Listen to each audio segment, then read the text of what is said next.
नमस्कार दोस्तों, welcome to my YouTube channel topper ji के स्टडी। दोस्तों, आज की इस वीडियो में पॉलिटी के 20 मोस्ट इम्पोर्टेंट जीके क्वेश्चंस इस वीडियो में मैंने लेकर आया हूं। और ये जो 20 क्वेश्चंस हैं दोस्तों, ये प्रीवियस ईयर क्वेश्चन से बेस्ड हैं और एक्सपेक्टेड क्वेश्चन से लिया गया है। ओके, ये जो 20 क्वेश्चन हैं ये सारे आपके आने वाले सभी एग्जाम्स के लिए काफ़ी ज़्यादा महत्वपूर्ण होंगे, तो वीडियो को एंड तक पूरा ज़रूर देखना। और PDF का लिंक डिस्क्रिप्शन बॉक्स पर दिया गया है। चलिए वीडियो को स्टार्ट करते हैं फ्रेंड्स। फर्स्ट क्वेश्चन है हमारा, which of the following resist liberty and freedom? निम्नलिखित में से कौन स्वतंत्रता और स्वाधीनता का विरोध करता है? तो राइट आंसर है सेंट्रलाइजेशन, केंद्रीकरण स्वतंत्रता और स्वाधीनता का विरोध करता है। इसको आपको याद रखना है फ्रेंड्स। नेक्स्ट क्वेश्चन है हमारा, who was second chief election commissioner of India? Bharat के दूसरा मुख्य चुनाव आयुक्त कौन थे? राइट आंसर है इसका के वी के सुंदरम भारत के सेकंड चीफ इलेक्शन कमिश्नर थे। इसको आपको याद रखना है दोस्तों। नेक्स्ट क्वेश्चन है, what kind of right is right to vote? मतदान देने का अधिकार किस तरह का अधिकार है? राइट आंसर है ह्यूमन राइट है। ओके, यानी कि मानव अधिकार है। भारत के संविधान में अनुच्छेद 326 यानी कि 326 के तहत मतदान के अधिकार का प्रावधान है और एक व्यक्ति 18 साल से ऊपर होने पर वो चुनाव में वोट डाल सकता है। ओके, इसको आपको याद रखना है दोस्तों। नेक्स्ट क्वेश्चन, डिस्ट्रिक्ट जज is under the control of? जिला के जो जज होते हैं वो किसके नियंत्रण में होते हैं? राइट आंसर है राष्ट्रपति यानी कि प्रेसिडेंट के नियंत्रण में होते हैं डिस्ट्रिक्ट जज। The law framed bye judiciary is called? न्यायपालिका द्वारा बनाए गए कानून को क्या कहा जाता है? तो राइट आंसर है इसका केस लॉ कहा जाता है न्यायपालिका द्वारा बनाए गए कानून को। नेक्स्ट क्वेश्चन,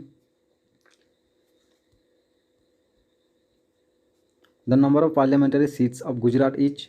गुजरात की संसदीय सीटों की संख्या कितनी है?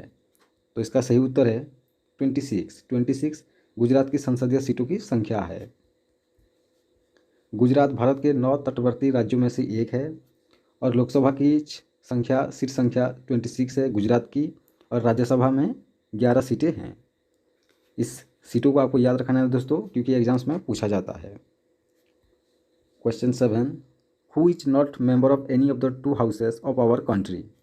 हमारे देश के दोनों सदनों यानी कि राज्यसभा और लोकसभा में किसी का सदस्य कौन नहीं है? राइट आंसर है प्रेसिडेंट। ओके, यानी कि राष्ट्रपति कोई भी सदनों का सदस्य नहीं है। इसको आपको याद रखना है दोस्तों। Question 8, in which state does the governor nominate women to the assembly? राज्यपाल किस राज्य में महिला को विधानसभा में मनोनीत करते हैं? राइट आंसर है जम्मू एंड कश्मीर में। क्वेश्चन 9, हाउ मेनी जजेस are in supreme court? Supreme court में कितने जज हैं? राइट आंसर है 31।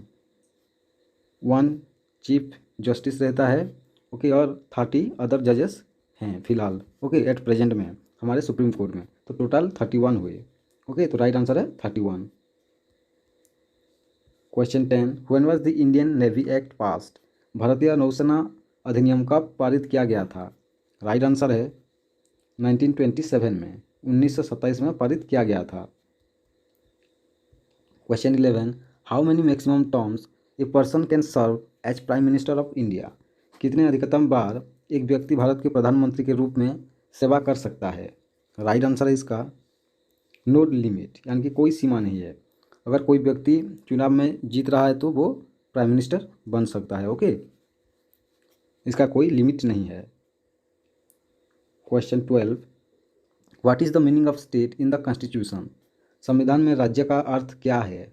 तो राइट आंसर है ऑल ऑफ दी अबव, यानी कि उपरोक्त सभी, ये तीनों होता है संविधान में। राज्य का अर्थ केंद्र होता है, राज्य सरकार होता है, राज्य विधानमंडल भी होता है, और संसद को भी सूचाता है। ओके, तो राइट आंसर ये तीनों है। भारत के संविधान के अनुच्छेद 12 के अनुसार राज्य शब्द का उपयोग संघ और राज्य सरकार, संसद और राज्य विधानसभाओं और भारत के क्षेत्र के भीतर या भारत सरकार के नियंत्रण में सभी स्थानीय या अन्य प्राधिकरणों का निरूपित किया जाता है। ओके, इसको आपको याद रखना है दोस्तों, आर्टिकल 12 में दिया गया है ऐसा।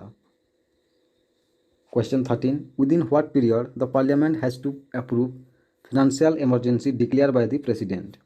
किस अवधि के भीतर संसद को राष्ट्रपति द्वारा घोषित वित्तीय आपातकाल को मंजूरी देनी होती है? राइट आंसर है 2 महीने। 2 महीने के भीतर संसद को राष्ट्रपति द्वारा घोषित वित्तीय आपातकाल यानी कि फाइनेंशियल इमरजेंसी को मंजूरी देनी होती है। वित्तीय आपातकाल की घोषणा करने की उद्घोषणा को संसद के दोनों सदनों द्वारा अपने मुद्दे की तारीख से 2 महीने के भीतर अनुमोदित किया जाना चाहिए। ओके, इसको आपको याद रखना है। Question 14, the tenure of the Rajya Sabha is, Rajya Sabha की कार्यकाल क्या है? राइट आंसर है परमानेंट है। राज्यसभा परमानेंट यानी कि स्थायी है, एक स्थायी निकाय पर राज्यसभा है। इसको आपको याद रखना है दोस्तों। राज्यसभा एक स्थायी निकाय है और यह विघटन के अधीन नहीं है। ओके, इसको डिसोल्यूशन नहीं किया जा सकता।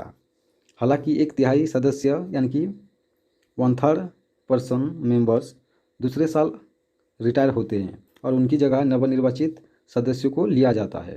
प्रत्येक सदस्य को 6 वर्ष की अवधि के लिए चुना जाता है। Question 15, who was the first president of India. Bharat का पहला राष्ट्रपति कौन था? राइट आंसर है doctor Rajendra Prasad.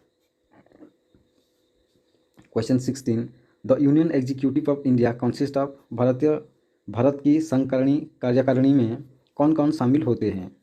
Right answer है ऑप्शन ए यानी कि द प्रेसिडेंट, राष्ट्रपति, उपराष्ट्रपति, मंत्रिपरिषद और प्रधानमंत्री यूनियन एग्जीक्यूटिव ऑफ इंडिया में शामिल होते हैं। Question 17, the council of minister in India is responsible to, Bharat में मंत्रिपरिषद किसको जिम्मेदार होते हैं? राइट आंसर है लोकसभा को। ओके, लोकसभा को भारत में जो मंत्रिपरिषद है वो रेस्पॉन्सिबल होते हैं। Question 18, which of the following is not correctly matched. निम्नलिखित में से कौन सा सही ढंग से मेल नहीं खा रहा है? राइट आंसर है इसका ऑप्शन सी, आर्टिकल 17। आर्टिकल 17 में एबोलिशन ऑफ टाइटल नहीं दिया गया है, इसमें दिया गया है अनटचेबिलिटी। ओके, यानी कि अस्पृश्यता। बाकी तीनों ऑप्शन ठीक है। आर्टिकल 14 में इक्वलिटी बिफोर लॉ यानी कि कानून के समक्ष समानता। आर्टिकल 16 में इक्वल अपॉर्चुनिटीज, समान अवसर। और आर्टिकल 18 में 18 में परमिशन ऑफ मिलिट्री टाइटल्स यानी कि सैन्य उपाधियों की अनुमति दिया गया है। ओके, तो राइट आंसर है ऑप्शन सी, आर्टिकल 17 में अनटचेबिलिटी दिया गया है। Question 19, bureaucracy literally means A system of government by dash.